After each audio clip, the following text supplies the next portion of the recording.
लोग चिंतित है। क्यों? क्योंकि संबंध ही नहीं कुछ, हम सब अलग अलग है, जोड़ने वाला तत्व नहीं है। पर्यावरण का नाश और विकास, मेल कैसे बैठाना जानते नहीं, इसलिए चर्चा तो बहुत होती है, उपाय भी बहुत बताए जाते हैं, लेकिन हो रहा है क्या?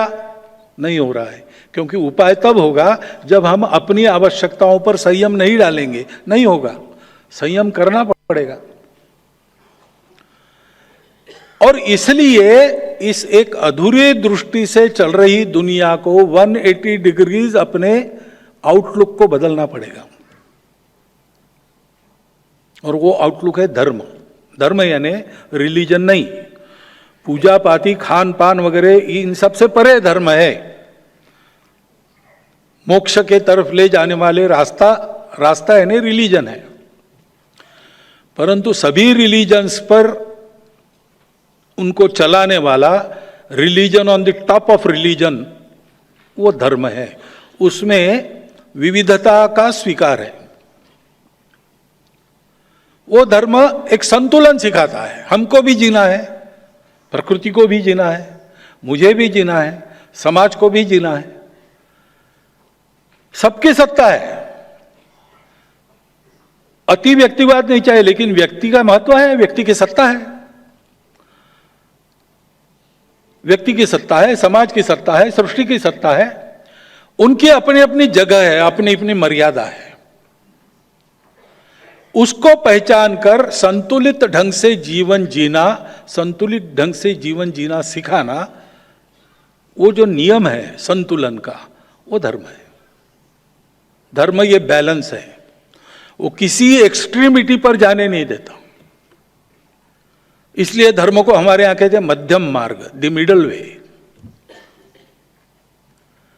ये सारा जो आचरण है, अपने जीवन को धार्मिक जीवन बनाकर सारी दुनिया को देना, इसकी आवश्यकता है। आज की दुनिया संबंधों को तरस रही है,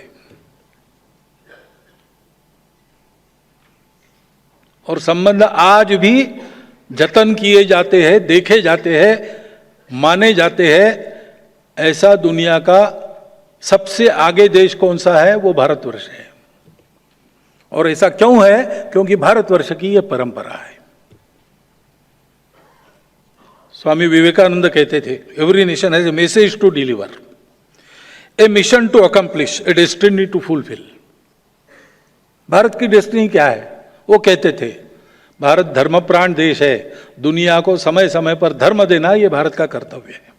उसके लिए भारत को तैयार करना पड़ेगा, क्योंकि विश्व की आज इन समस्याओं का निदान अगर देना है तो हमको धर्म तत्व का विचार किए बिना हमारा काम नहीं होगा।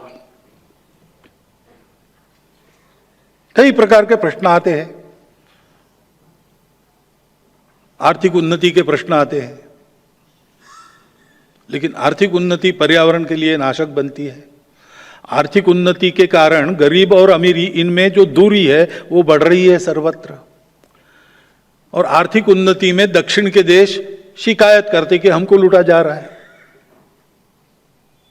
चर्चाएं होती है, उपाय सुझाए जाते हैं,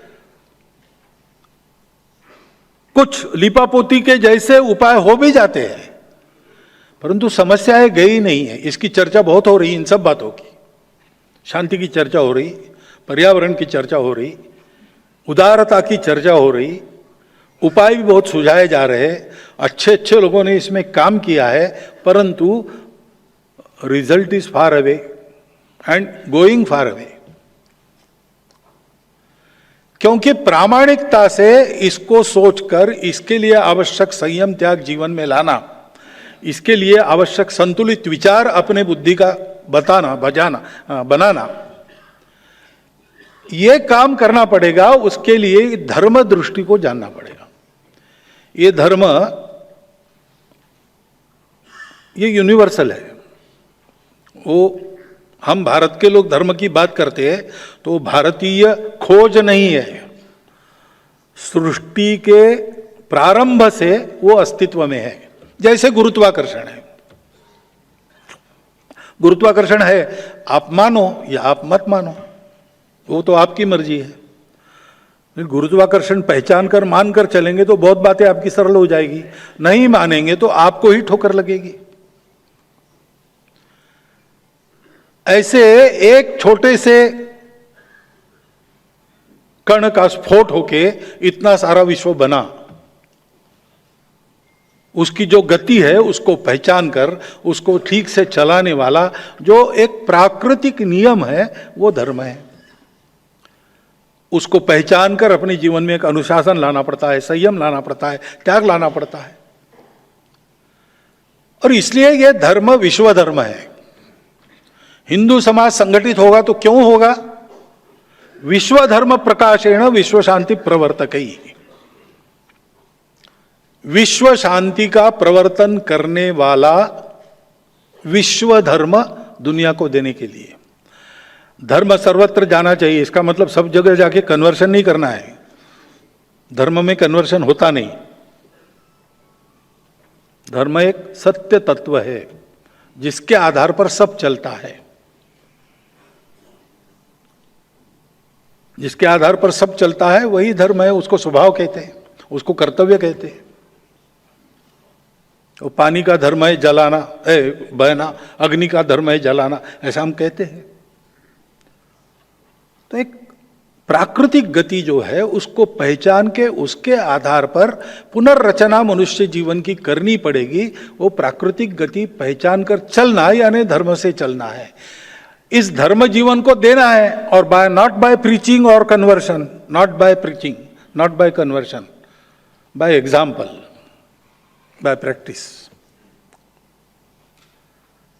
और इसलिए भारतवर्ष का जो लाइफ मिशन है वो ऐसा जीवन जीना है, ऐसा मॉडल खड़ा करना है जिसका अनुकरण विश्व कर सके, अपने अपने प्रकृति के आधार पर, अपने अपने वैरायटी में उसका पुनरुत्पादन कर सके, पुनर्निर्माण कर सके। मुझे याद आता है 91 में मैंने लक्ष्मणराव भिड़े जी, जो उस समय हमारे क्षेत्र के भी प्रचारक थे, उनका एक बौद्धिक वर्ग सुना, एक संघ शिक्षा वर्ग के उद्घाटन में।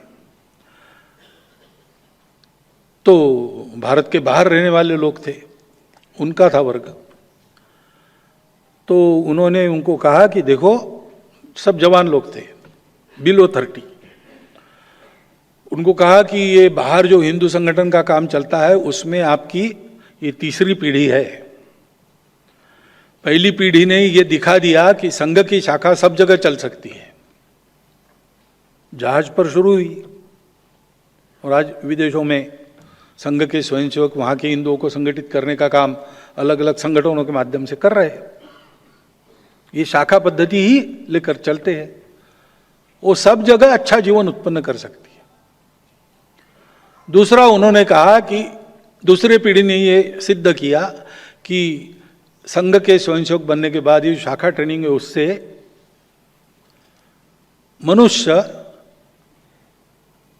अतिरेकी उपभोग, व्यसन आदि आदि बुरी आदतों से दूर रहता है। उसका परिवार अपने प्रकृति के अनुसार चल सकता है।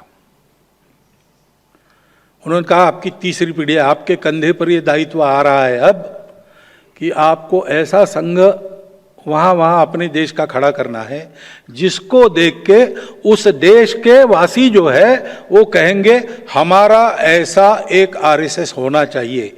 और अपने मूल पर खड़े होकर, अपने प्रकृति के आधार पर, अपने परिस्थिति और प्रकृति के अनुसार वो अपने देश का राष्ट्रीय स्वयंसेवक संघ बनाए।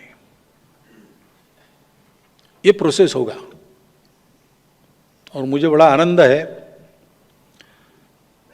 मैं समझता था एक थियराइजेशन है, कहाँ होगा, लेकिन पिछले बार हमारा संघ शिक्षा वर्ग नागपुर का देखने के लिए कुछ लोग आए थे। उन्होंने जाते समय ये कहा हमारा भी एक आरएसएस होना चाहिए। वो सब देख के ये भारत को करना है, भारत को करना है, क्योंकि भारत उस प्रकृति में अभी भी चलता है। भारत ने सदा अपने नुकसान की अनदेखी करते हुए संयम बरता है, अपने नुकसान की अनदेखी करते हुए मदद की है, जिन्होंने नुकसान किया उनको भी संकट में मदद की है। व्यक्ति का अहंकार, उसके कारण शत्रुता बनती है, राष्ट्रों के अहंकार के कारण शत्रुता राष्ट्रों की बनती है और कायम रहती है। उस अहंकार के परे हिंदुस्तान है।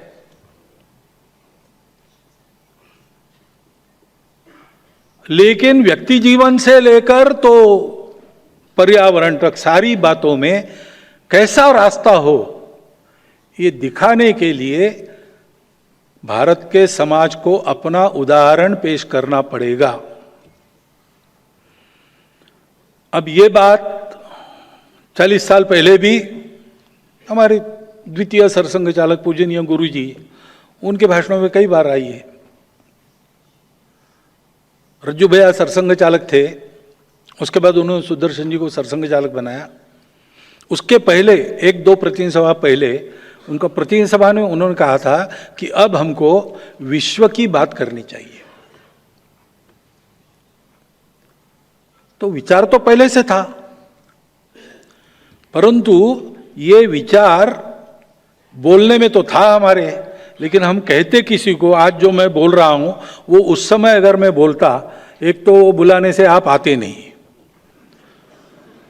क्योंकि हमारी वो स्थिति नहीं थी, और आकर भी आप सुनते नहीं। अगर सुनते तो कहते कि ये कुछ सपना देख रहे, ये होने वाला है नहीं।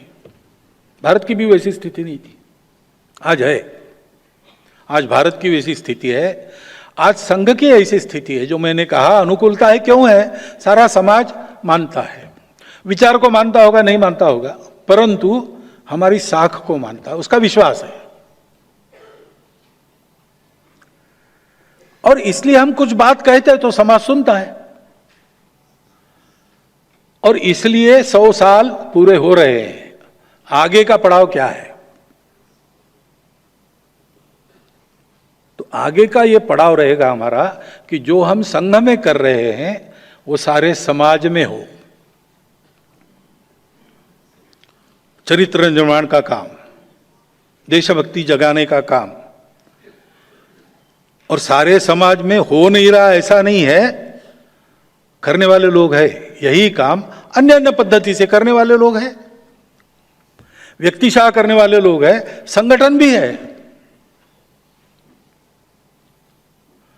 उत्तम चारित्र संपन्न जीवन निर्माण करना अपने उदाहरण से, ऐसा जीवन जीने वाले व्यक्ति है।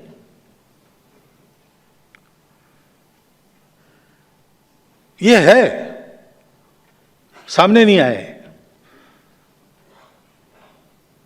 जो हम सुनते हैं, जो हम पढ़ते हैं, जो हम देखते हैं, वो क्या होता है?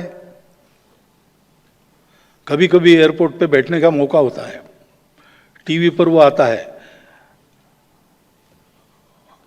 क्या हाफ मिनट एक न्यूज, 100 न्यूज लगातार, उसमें 80% होती है ये घर जल गया, वहां बच्चा मर गया, यहां एक्सीडेंट हो गया, इसने उसको मारा, उसने इसको मारा, यही सब होता है।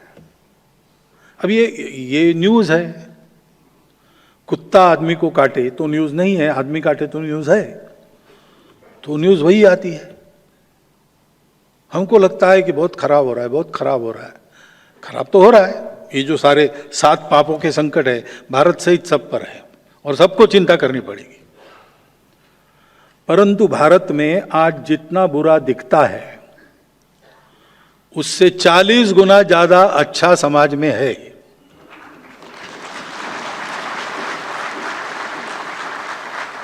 कोई केवल मीडिया रिपोर्ट के आधार पर भारत का मूल्यांकन करेगा तो वो गलत ही होगा। ये हम प्रत्यक्ष जानते हैं, मिलते हैं हमको लोग जो अपना कुछ बिना लाभ के सेवा कर रहे हैं, गरीब लोग सेवा कर रहे हैं। अरे भाई, तुम्हारे अपने खाने के लाले ये क्यों करता है तू? पूछा मैंने एक को, प्राइमरी टीचर था, नौकरी छोड़ दी, उसकी पत्नी नौकरी करके घर चलाती थी, और ये क्या करता था, रास्ते पर कोई अनाथ मिला, किसी भी आयु का हो, उसको घर में लेके आता था, और वो अच्छा बन जाए अथवा वो समाप्त हो जाए तब तक उसकी सेवा करता था। हमने उनको पूछा कि आप तो लोअर इकोनॉमिक ग्रुप में हो, आय की दृष्टि से कैसे चलता? और 40 लोग उसके घर में पड़े थे उस दिन। तो ये क्यों करते हो? तो बोले मुझे अच्छा लगता है, मुझे समाधान मिलता है। ऐसे बहुत लोग हैं भारत में।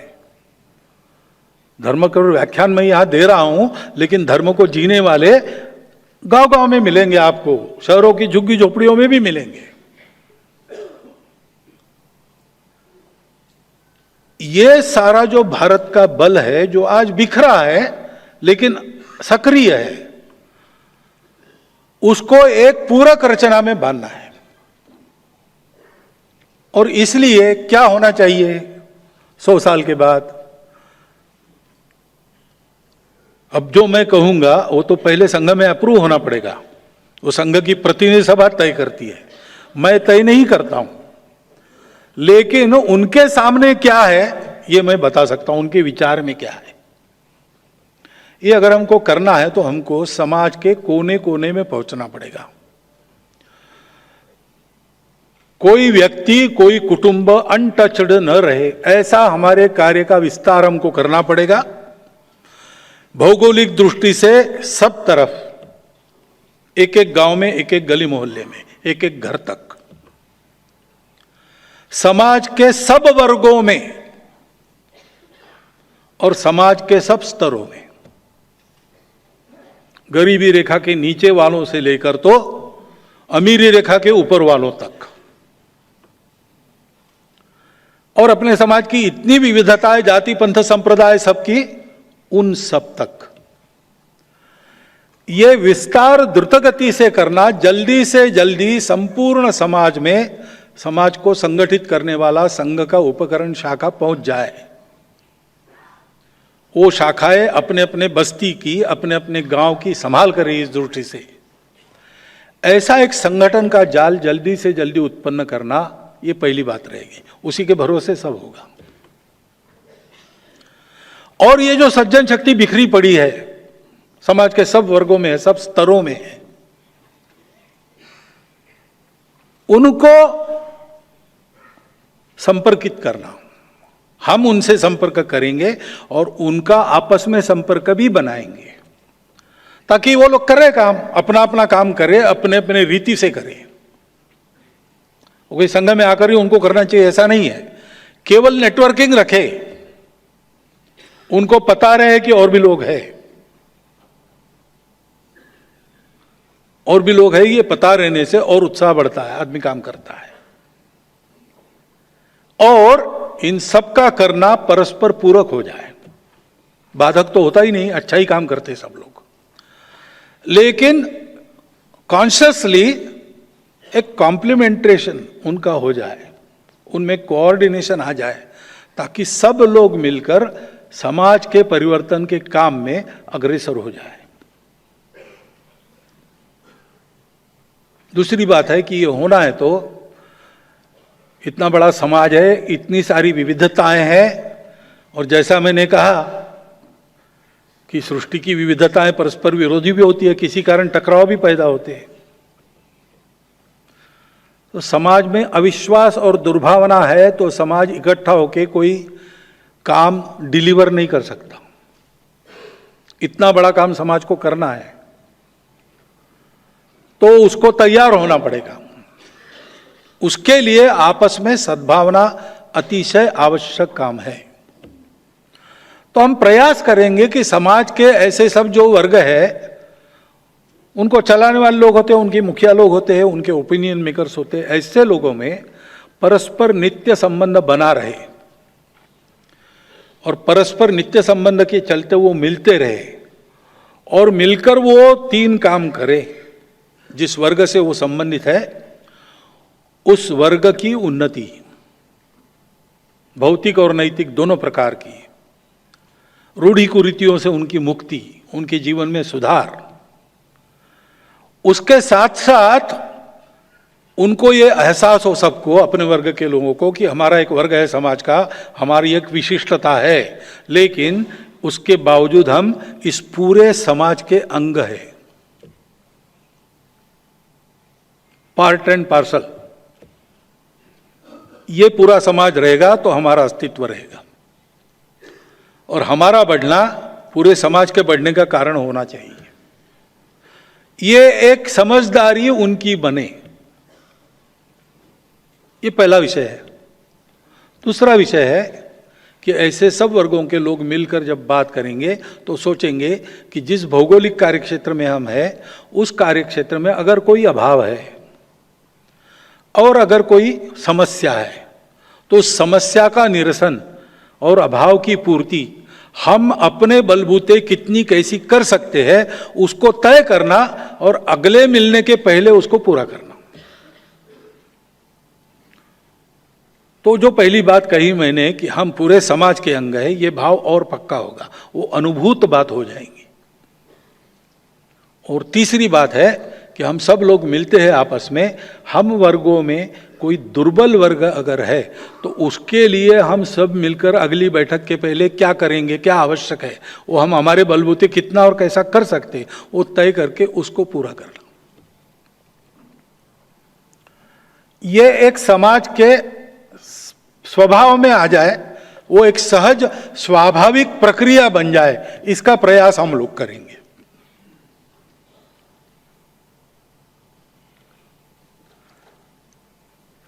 सद्भावना सकारात्मकता की बात आती है, सकारात्मकता भी चाहिए क्योंकि सारा सुन के समाज भी कभी कभी निराश हो जाता है, निराशा नहीं आनी चाहिए। इन दोनों बातों को जब सोचते हैं तो और एक विषय आता है कि अपने देश में अपने समाज के इतने सारे परंपरा से ही वर्ग है और बाहर से भी वर्ग आए हैं, विशेषकर रिलीजियस वर्ग है। तो बाहर से विचारधाराएं आई, आक्रमण के नाते आई, लेकिन किसी कारण उनको स्वीकार जिन्होंने किया वो तो यहीं के है और आज है, यहीं है। तो विचारधारा भरे रहे विदेशी, क्योंकि हिंदू विचार तो वसुधैव कुटुंबकम वाला होता है, हर रास्ते को अच्छा मानता है, बोलने की बात नहीं है। संतों ने साधना करके दिखा दिया, रामकृष्ण परमहंस ने और इस्लाम की ईसाइयत की भी साधना की और कह दिया कि वो भी वहीं पहुंचते हैं, जो तो मत तो पथ। तो समाज का सामान्य स्वभाव ऐसे विचार करने का है। लेकिन जो दूरियां बनी है वो दूरियां पाटने के लिए दोनों ओर से कुछ करने की आवश्यकता है। वो होने के लिए कुछ संवाद बने, परस्पर दर्द समझ ले, परस्पर के प्रति दूरी बनी है, अविश्वास जो है उसको पाट कर निशंक होकर सब लोग एक देश के, एक समाज के, एक राष्ट्र के अंग के नाते अपनी विविधताओं के बावजूद समान पूर्वजों के वंशज, समान संस्कृति की विरासतदार बनकर आगे बढ़े। ये तो सद्भावना और सकारात्मकता के लिए अत्यंत आवश्यक बात है। उसमें भी हम संभल के, सोच समझ के एक एक कदम आगे बढ़ाने की बात कर रहे हैं। ये सब संशोधकों के विचार में है। और अभी मैंने इतना दिया कि धर्म दृष्टि लेके ऐसा विकास होगा वैसा, तो भाई होगा, ये थियरी ठीक है, उदाहरण दिखा दो। तो हम जो बोल रहे हैं उसके आधार पर हमको चिंतन करना पड़ेगा बहुत, क्योंकि ये दृष्टि तो एक जनरल ठीक है, उसको अब अप्लाई करना है। तो परिस्थितियां क्या है, समय क्या है, देशकाल परिस्थिति के अनुसार क्या बदलना है, क्या नहीं बदलना है, ये सब सोच के आज के परिस्थिति में, आज के समाज में ये कैसे हो सकता है, इसके उदाहरण खड़े करने पड़ेंगे। ये अपने देश को भी करना पड़ेगा राष्ट्रीय स्तर पर, क्योंकि अगर विश्व को ये रास्ता मिलना है तो एक पूरा देश इन तत्वों के आधार पर कैसे चल सकता है। इन मूल्यों को कायम रख के उसका देशकाल परिस्थिति अनुरूप प्रतिमान क्या होगा, अर्थनीति की बात आती है। हम कहते हैं कि हमारी अर्थनीति तो विकेंद्रित उत्पादन वाली होगी, एबंडेंट उत्पादन वाली होगी, मास प्रोडक्शन नहीं, प्रोडक्शन बाय मासेस होगा, लेस एनर्जी कंजम्पशन, पर्यावरण के लिए हितकारी होगी, रोजगार देने वाली होगी, मानवीय होगी, तकनीकी भी होगी तो मानवीय होगी। होगी ठीक है, लेकिन अभी बताओ तो इसके प्रतिमान खड़े करने में स्वयंसेवक लगे हैं पहले से। पूरे देश के लिए कैसा हो सकता है, इसका पहले चिंतन होना चाहिए।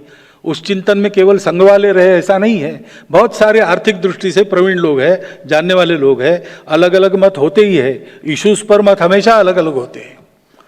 मूल्यों की, इन मूल्यों के बारे में किसी का मतभेद नहीं रहता है, लेकिन इसका एप्लीकेशन कैसा करे, इसके 1000 तरीके हो सकते हैं, 1000 मत हो सकते हैं। उन सब ने बैठकर इसकी चर्चा चलाकर एक प्रतिमान खड़ा करना जो व्यावहारिक है और जो एक रास्ता दिखाएगा। ये राष्ट्रीय स्तर पर भी होने की बात है, स्थानीय स्तर पर भी होने की बात है।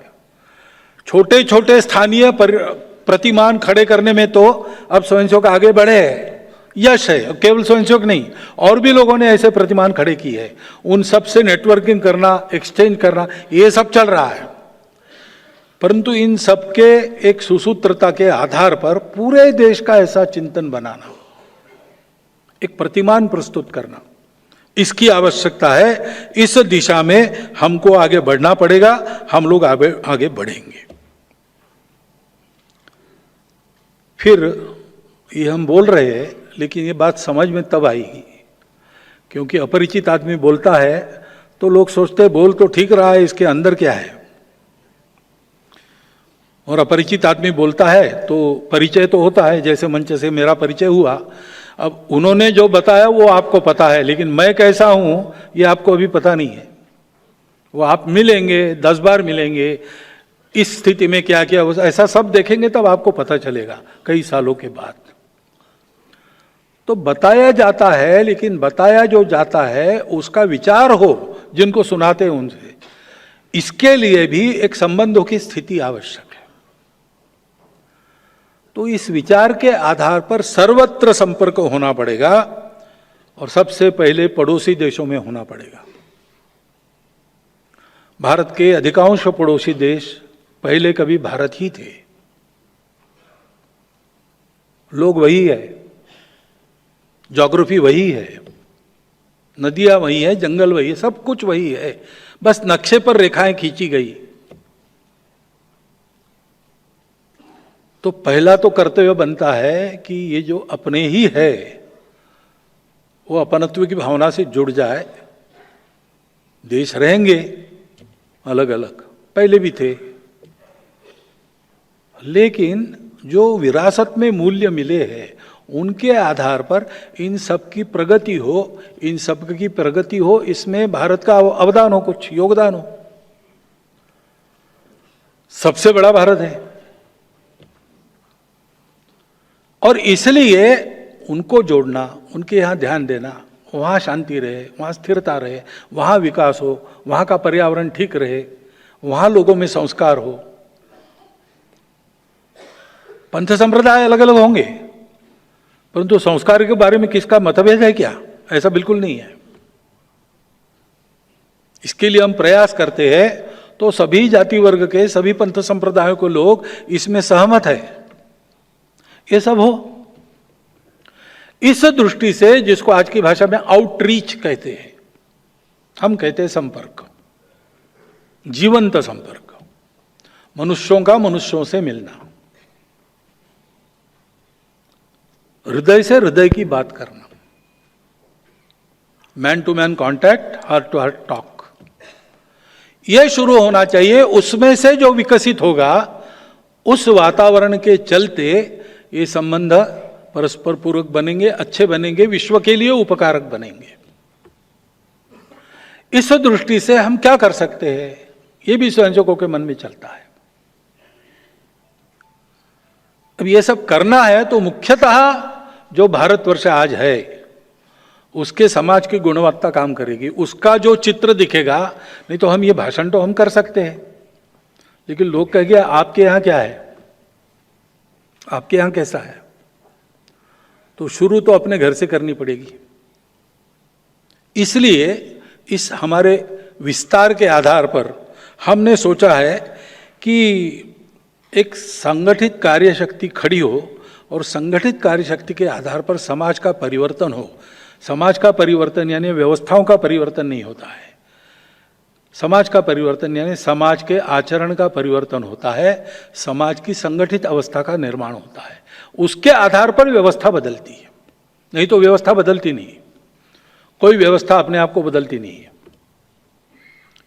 समाज तब बदल सकता है जब वो गुणसंपन्न हो, संगठित हो, उसके सामने एक स्पष्ट दृष्टि हो, उसका आचरण वैसा हो।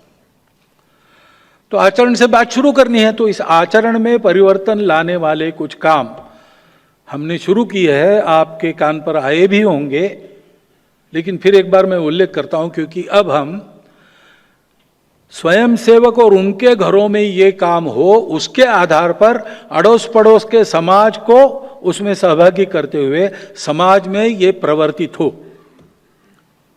उन 5 कामों को हम कहते हैं पंच परिवर्तन। बहुत सरल काम है, कोई साधन नहीं चाहिए, कुछ नहीं चाहिए, करने की इच्छा चाहिए। करने कैसा है उसका एक उदाहरण चाहिए। उदाहरण स्वयंसेवक बने, एकदम 100% नहीं बन सकते, 100% बनते तक रुक भी नहीं सकते, क्योंकि अर्जेंट नीड है। इसलिए स्वयंसेवक 5 कदम आगे जाए, आज है, और समाज को हम साथ में बुलाए। इसका एक फायदा है, स्वयंसेवक 10,000 कदम आगे जाकर समाज को बुलाएंगे, समाज आएगा नहीं, हमारे बस की बात नहीं कहेगा। लेकिन 5 कदम आ गया तो आसानी से आता है। ऐसे ये 5 काम है, आपको पता है, जो सामाजिक पापों की बात है, संस्कारहीनता के कारण, संबंधों के अज्ञानता के कारण जो होती है, उसको ठीक करने के लिए कुटुंब प्रबोधन। बच्चे, विशेषकर नई पीढ़ी पढ़ी लिखी, उसका माइंडसेट इंडिविजुअलिस्टिक बनते चला जा रहा है। उसका मोबाइल क्या कर रहा है, वो मोबाइल में देखने के लिए परमिशन लेनी पड़ती है आजकल, ऐसा है।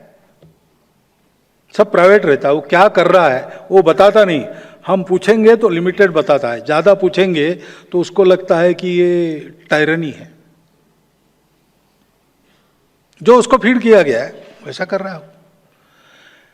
अब ये संबंधहीनता की ओर जाने वाला रास्ता है, जिसके दुष्परिणाम हम देख रहे सर्वत्र। उसको ठीक करना है तो बचपन से अपने परिवार में उसको इसका ज्ञान होना चाहिए।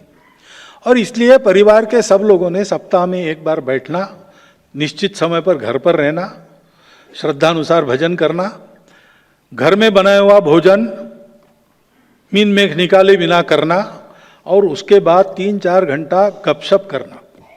डिक्टेशन कुछ नहीं देना, गपशप करना। और उसमें हम कौन है, हमारे पूर्वज कौन थे, हमारी कुल रीति क्या है, अपने घर की रीति क्या है, क्या भद्र है, क्या अभद्र है, ये जो चलता आया है, उसमें आज के समय में क्या क्या टिक सकता है, क्या क्या हो सकता है, क्या क्या आवश्यक है, जो बदलना चाहिए वो क्या है, इसके आधार पर अपने घर में आज कैसा है उसको कैसा होना चाहिए, इसकी कुछ सहमति बनी तो उतनी बात को लागू करना। हर हफ्ते बैठना, सबने बैठना। दूध पीता बच्चा भी है, उसको कुछ समझ में नहीं आएगा, लेकिन वो वहां रहे। श्रवण संस्कार भी एक होता है। माता पिता में ध्यान नहीं रखना कि जो अपने को चाहिए वो होना है तो पहले खुद को वैसा बनना पड़ेगा। बच्चे इस चर्चा में प्रश्न पूछेंगे, उत्तर देने के लिए अपनी तैयारी चाहिए, लेकिन बैठना, गपशप करना। दूसरी बात, अपना देश, अपना राष्ट्र, हमारा सबका मिलकर एक स्वत्व है, उसका परिचय, हमारे पूर्वजों के आदर्श क्या थे, ये जो सारी दृष्टि है वो तो हमारी परंपरा की दृष्टि है। उसका काल सुसंगत विवरण, इतिहास आदि बताना, अच्छी कहानियां बताना। हमारे घर में हम इसमें से क्या लागू कर सकते हैं, इसकी सहमति बनाना और लागू करना। और तीसरी बात है कि रोज मैं मेरे लिए कमाता हूं, मेरे परिवार के लिए कमाता हूं, खर्चा भी करता हूं। रोज मेरा समय भी मैं मेरे लिए, परिवार के लिए खर्चा करता हूं। मैं और मेरा परिवार जिसके कारण है, उस अपने राष्ट्र के लिए, समाज के लिए, धर्म के लिए हम क्या करते हैं रोज। छोटे छोटे काम है, बच्चे भी कर सकते हैं, ऐसे काम है। 9वीं में पढ़ने वाली लड़की, वो अपने कॉलोनी में जो काम करने के लिए कर्मचारी आते हैं उनके बच्चों को वो सिखाती है। छोटा बच्चा भी कर सकता है। घर में एक पौधा लगाना, उसकी चिंता करना छोटा बच्चा भी कर सकता है। सोचना क्या क्या हो सकता है, कौन क्या कर सकता है, कौन कितना समय देता है समाज के लिए, ये चर्चा करना और चर्चा में से सहमति बनाना, सहमति लागू करना। जब ऐसे काम बच्चे करने लगेंगे तो अपने आप उनको संबंधों का महत्व ध्यान में आएगा, भाषण से नहीं आएगा। अनुभूति देनी पड़ेगी, अनुभूति देनी पड़ेगी। कभी जाते हैं घूमने के लिए तो जैसे सिंगापुर जाते हैं, पेरिस जाते हैं, वैसे कभी ले जाओ, कुंभलगढ़ में ले जाओ, कारगिल की सीमा दिखा के लाओ। अपने शहर में कोई झुग्गी झोपड़ी है, वहां लोग रहते, कैसे रहते दिखा के लाओ। सेंसिटाइज करने से बच्चे इन बातों को बहुत मूलतः सत्प्रवृत्त होते, वो इधर ही जाएंगे। 12 साल तक उसकी अपने घर में एक मेंटल पोजीशन बन जाती है, वो बननी चाहिए। यह है कुटुंब प्रबोधन। दूसरा जो सबको समझ में आता है और तुरंत लोग उसका अनुकरण भी करते, पकड़ लेते, वो है पर्यावरण। अब नीतिगत बातें तो बड़ी है, उसको बदलने में बहुत समय लगेगा। इतने आगे बढ़ गए हम लोग कि अगर तुरंत मुड़ेंगे तो गाड़ी उलट जाएगी। वो तो एक लंबा घुमावदार आर्क लेके धीरे धीरे घूमना पड़ेगा। लेकिन अपने जीवन में कुछ करने की छोटी बातें तो हम कर सकते हैं। अभी 3 बताई है, पानी बचाओ, सिंगल यूज प्लास्टिक हटाओ और हरियाली पेड़ लगाओ, और उत्साह से लोग करते हैं। इससे मनुष्यों में एक मानवीयता भी आती है, पर्यावरण का सुधार भी होता है। इसके सामूहिक उपक्रम चलते हैं, उसमें भाग लेना, अपने घर में ये करना।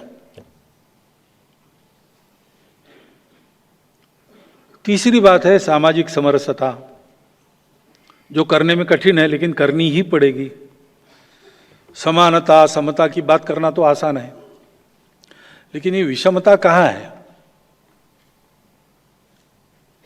व्यवस्थाएं विषमता वाली क्यों बन जाती है? मनुष्य बनाता है।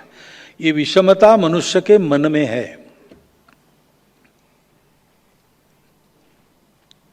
मुझे किसी मनुष्य को देखकर या उसका नाम सुनकर अच्छा ये जाति होगी ऐसा लगता है, ये गड़बड़ है।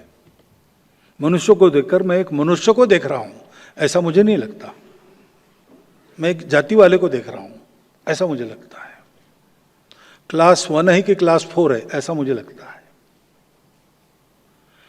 इसको मन से जाना चाहिए तो इसके लिए कुछ व्यवहार करना पड़ेगा। और इसलिए जिस इलाके में हम रहते हैं, हमारा संचार है, जाना आना है, उठना बैठना है, कार्यालय हो, अपना ऑफिस हो, अपनी बस्ती हो, वहां जितने प्रकार के लोग रहते हैं, हम तो पूरे समाज को एक ही मानते हैं, लेकिन लोग उसमें प्रकार मानते हैं, जात पात मानते हैं, सब बातें मानते हैं, जातिगत विषमता की समस्या है। सब प्रकार के लोगों में अपने मित्र होने चाहिए व्यक्तिगत, और उनके कुटुंबों में अपने कुटुंब की मित्रता होनी चाहिए। उनका घर में आना जाना, उठना बैठना, पर्व त्योहारों पर सुख दुख में सहभागी होना, जैसे मित्रों का चलता है वैसे हमारा और हमारे परिवार का सब प्रकार के परिवारों में, सब प्रकार के लोगों में होना चाहिए। आज शुरू करो, 3-4 साल में पूरा बन जाएगा, लेकिन शुरू करना पड़ेगा, सबको करना पड़ेगा। और जहां अपना एक ऐसा समूह बन जाता है, उसकी साख है, वो कहेगा तो बातें होती है, वहां पर मंदिर पानी स्मशान में कोई भेद नहीं होना चाहिए, वो सबके लिए है। मंदिर मंदिर के भक्तों के लिए है, भक्त किस जात का है वगैरह नहीं पूछा जाता। पानी पानी सब मनुष्यों के लिए है, उसमें भेद नहीं होता। मरने के बाद भी स्मशान में भेद क्यों होना चाहिए? ये करना अपने गांव में, अपनी बस्ती में। और चौथी बात है कि आत्मनिर्भरता सब बातों की कुंजी है, विकास भी करना है तो हर बात में अपना देश आत्मनिर्भर होना चाहिए, अपने घर से शुरू करना। जब ये स्वदेशी की बात करते हैं तो लगता है कि विदेशों से संबंध नहीं रहेंगे व्यापार, ऐसा नहीं है। आत्मनिर्भर होना यानी बाकी लोगों को बंद करना नहीं है, आत्मनिर्भर होना है। लेकिन दुनिया परस्पर निर्भरता पर चलती है, कुटुंब भी परस्पर निर्भरता पर चलता है, और इसलिए अंतर्राष्ट्रीय व्यापार तो चलेगा और उसमें लेन देन होगी, बस इसमें दबाव नहीं होना चाहिए, स्वेच्छा होनी चाहिए। और इसलिए स्वदेशी का पालन करना यानी क्या है, जो घर में बनता है वो बाहर से नहीं लाना। गर्मी के दिनों में आप अच्छा नींबू की शिकंजी बनाकर खा सकते हो, वे पी सकते हो, कोका कोला और क्यों लाना, या स्प्राइट भी, बाहर का पेय क्यों लाना, अपने घर का लाना। पिज्जा वगैरह के घर में बहुत अच्छा भोजन मिलता है, पोषक भोजन मिलता है, उसके अच्छे परिणाम स्वास्थ्य पर होते हैं, सारे डॉक्टर लोग जानते हैं और बताते भी है। लेकिन बार बार, हाँ एक आध बार गए मजा करने के लिए पिज्जा खाया, चल सकता है, उतना उसमें लचीलापन रखना चाहिए। लेकिन हर इतवार को बाहर जाके खाना क्यों खाना, ऐसा नहीं करना है। ऐसी कुछ बातें, और जो अपने गांव में होता है बाहर से लाने से अपने गांव के रोजगार को मार पड़ती है। अपने गांव का खरीदो, अपने राज्य में कार्य बनती है वहीं से खरीदो, सस्ती मिलती है इसलिए बाहर के राज्य से क्यों खरीदते हो। हरियाणा से सस्ता पेट्रोल ऐसा बोर्ड मिलता है कभी कभी, अरे भाई हम जहां के हैं वहां का खरीदो, क्योंकि उस पर पेट चलता है। ऐसे ही अपने देश में जो बनता है वो बाहर से लाने की जरूरत नहीं है, जीवन आवश्यक है और अपने देश में नहीं बनता, बाहर से लेंगे। देश की नीति में स्वेच्छा से अंतर्राष्ट्रीय व्यवहार होना चाहिए, दबाव में नहीं जाना चाहिए। यह स्वदेशी है। क्या लेना, कितना लेना, बाहर से इन्वेस्टमेंट लाना नहीं लाना, ये इश्यूज है, उस समय के प्रश्न है, परंतु तत्व ये होना चाहिए, ये स्वदेशी है। और दूसरी बात है, अपने घर के चौखट के अंदर अपनी भाषा चाहिए, अपनी वेशभूषा चाहिए, स्वभाषा स्वभूषा, भाषा भूषा भजन भोजन, अपने घर के अंदर अपना चाहिए, अपनी परंपरा का चाहिए। भ्रमण और भवन भी, अपना भवन अपनी परंपरा से होना चाहिए। बहुत अच्छा घर बनाया और पूजा घर नहीं बनाया तो हिंदू परंपरा का घर नहीं होगा। पूजा घर रहता है, अच्छे स्थान पर रहता है। पूजा घर बनाने को कहा तो कर रहे, तो सीढ़ी के नीचे तो त्रिकोण आता है ना, उसमें बना दिया, ऐसा नहीं करना। ठीक से भाषा भूषा भजन भवन भ्रमण भोजन, भ्रमण यानी वही मैंने कहा कि कुंभलगढ़ लेके जाओ लोगों को, जाओ पेरिस सिंगापुर भी देखो, दुनिया देखनी चाहिए, लेकिन कुंभलगढ़ भी देखो और झुग्गी झोपड़ी भी देखो, अपने लोग हैं वहां रहने वाले, अपने बंधु हैं। कल हो सकता है उसमें से एक आधा अरबपति बने और अपने सामने बड़ी बिल्डिंग बनाए। इस अपनत्व के साथ अपने घर के चौखट के अंदर अपना व्यवहार करना। ठीक है, फुल पैंट पहन रहना पड़ता है, पाश्चात्य वेश में रहना पड़ता है, कोई विरोध नहीं। वैसे देखा जाए तो अपना वेश पराया वेश नहीं होता, जो विधिवत कन्वीनियंट है वो पहनना, परंतु हमको धोती पहनने आती ही नहीं, ऐसा नहीं होना चाहिए। हमारे देश के आबोहवा के अनुसार हमारी ये परंपरागत वेश बने हैं, कम से कम पर्व त्योहारों पर उसको पहनना चाहिए। यह स्वबोध है। अपना हस्ताक्षर हम कर नहीं सकते अपनी भाषा में, छोटी बात है, बदल दो। अगर अंग्रेजी में करते हो तो अपनी भाषा में करो, जहां आवश्यक है वहां अपनी भाषा की शब्द प्रयोग करो। ये वृत्ति है। स्व का बोध होने से जो आदमी बनता है, स्व के आधार पर ही प्रगति होती है। ये चौथा है। और पांचवा है, हर हालत में संविधान, नियम, कानून, इसका पालन करके चलना। कोई भड़काऊ बात हो गई, कानून हाथ में नहीं लेना। उसने हमको चिढ़ाया, उसमें हमारा अपमान किया, उसने हमारे श्रद्धा को गाली दी, इसलिए हम उसको, ये नहीं, ये है ना तो ये गुनाह है, गुनाह है, पुलिस में जाओ। पुलिस कुछ करे इसके लिए थोड़ा सा छोटा सा आंदोलन करना पड़े, करो। तरीके हैं, ये सारे विरोध करने के तरीके हैं। अपवाद केवल एक है, अभी सामने प्राण पर ही संकट है, कुछ किया नहीं तो वो मारा ही देगा, तब तो आत्मसंरक्षण का अधिकार सबको है। परंतु ऐसा बहुत कम बार होता है। ऐसा एकाध मौका एखादे की जिंदगी में आता है, तब की बात होती है। लेकिन सामान्य रूप से कुछ भी प्रोवोकेशन हुआ कि तुरंत टायर जलाओ, पत्थर फेंको, ये नहीं होना चाहिए। हाथ में कानून लेके बात नहीं करनी चाहिए। इसका लाभ लेते हैं उपद्रवकारी लोग, इसका लाभ लेते हैं, हमको तोड़ने में इसका उपयोग करते हैं। वो प्रोवोक नहीं होना और गैर कानूनी आचरण नहीं करना, अपने बिल समय पर भरना, लाइसेंस आदि एक्सपायर होने के पहले रिन्यू करना, ये सब अपने देश के लिए करने के काम है। दैनंदिन जीवन में देशभक्ति क्या होती है? एक जमाना था तब देश के लिए फांसी झूलना पड़ता था, तो हंसते हंसते फांसी गए अपने पूर्वज। लेकिन आज देश के लिए 24 घंटा जीने की जरूरत है। और वो जीना ऐसे होता है, छोटी छोटी बातों में भी समाज का, देश का, सबका ख्याल करके अपने आप को रखना। मैंने एक लोटा पानी डाला तो क्या होगा? अकाल पड़ा तो राजा ने कहा कि शिवजी का अभिषेक करो दूध से, सब लोग एक एक लोटा दूध लेके आओ। तो एक चतुर आदमी था, उसने सोचा सब लोग दूध डालेंगे, मैं एक लोटा पानी डालूंगा, किसको समझ में आएगा? तो गया, देखता है तो सब पानी ही है वहां, क्योंकि सभी लोग अक्लमंद थे। ऐसे विचार नहीं करना है। मेरे से शुरू होगा, मेरे घर से शुरू होगा, समाज में जाएगा, समाज में जाएगा तो भारत में आएगा, भारत दिखेगा तो फिर दुनिया देखेगी, तो फिर हमारी इन बातों में कुछ दम है ऐसा उनको लगेगा। इस दिशा में समाज को अग्रसर करने का काम करना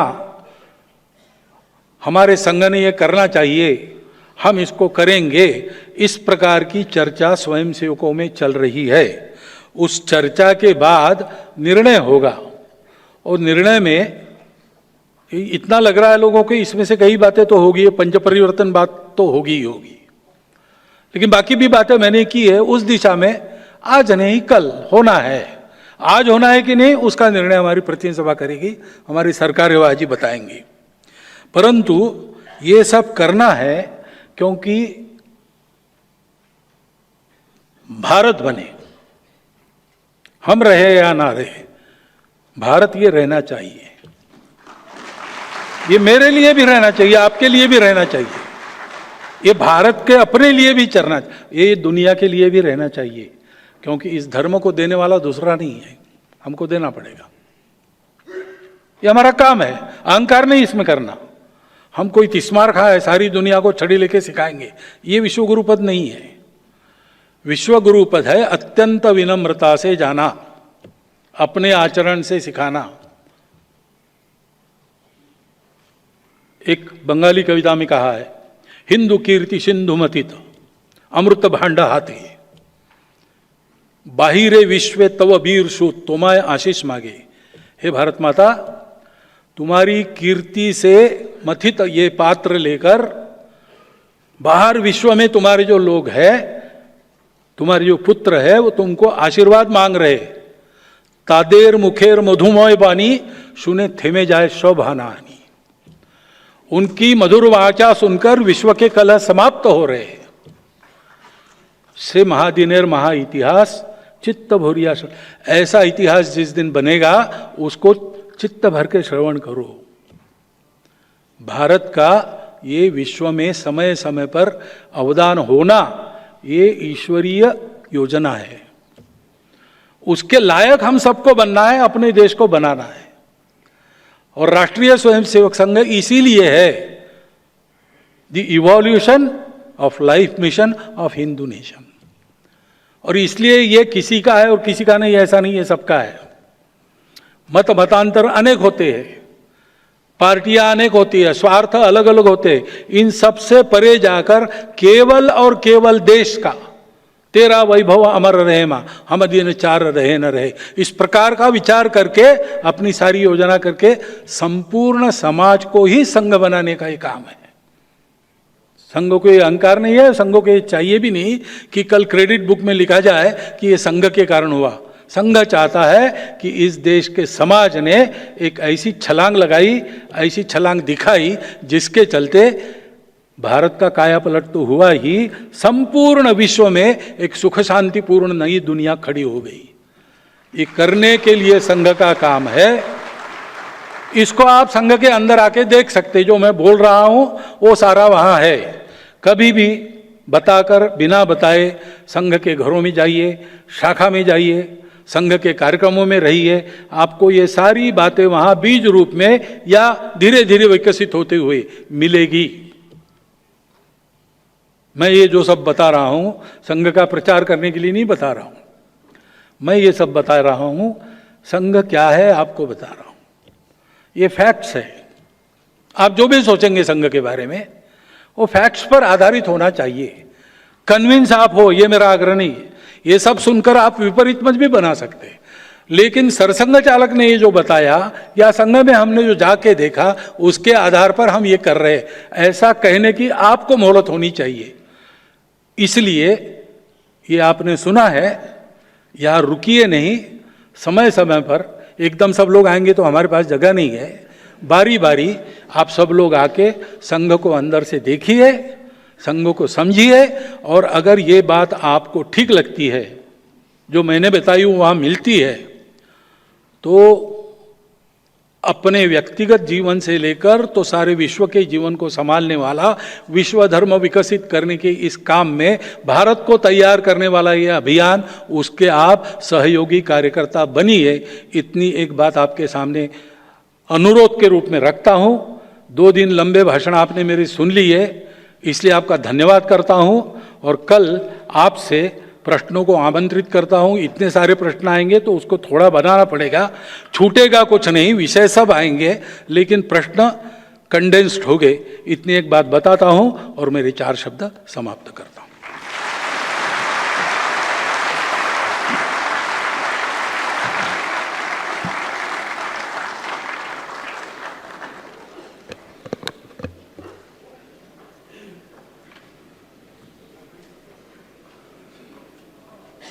पूजनीय सरसंघ चालक जी का आज इस त्रिदिवसीय कार्यक्रम के द्वितीय दिवस के ऊपर उद्बोधन का बहुत बहुत आभार है। कल भी हम सब मिलेंगे ही, आपसे निवेदन है कल भी अवश्य पधारिएगा। अभी राष्ट्रगान रहेगा, उसके पश्चात बाहर चाय व जलपान की व्यवस्था है, आप सभी लेके जाइएगा। पुस्तकों का स्टॉल है, वहाँ से आप कोई भी मनपसंद की पुस्तक ले सकते हैं। प्रश्न जो आपने लिखे हैं अपने, वो कृपया करके जो ड्रॉप बॉक्सेस हैं इसमें डाल दीजिएगा। अभी राष्ट्रगान के लिए हम सभी खड़े होंगे।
बहुत आपका आभार है, बहुत बहुत आपका धन्यवाद। कल की तरह आज भी आपकी गाड़ी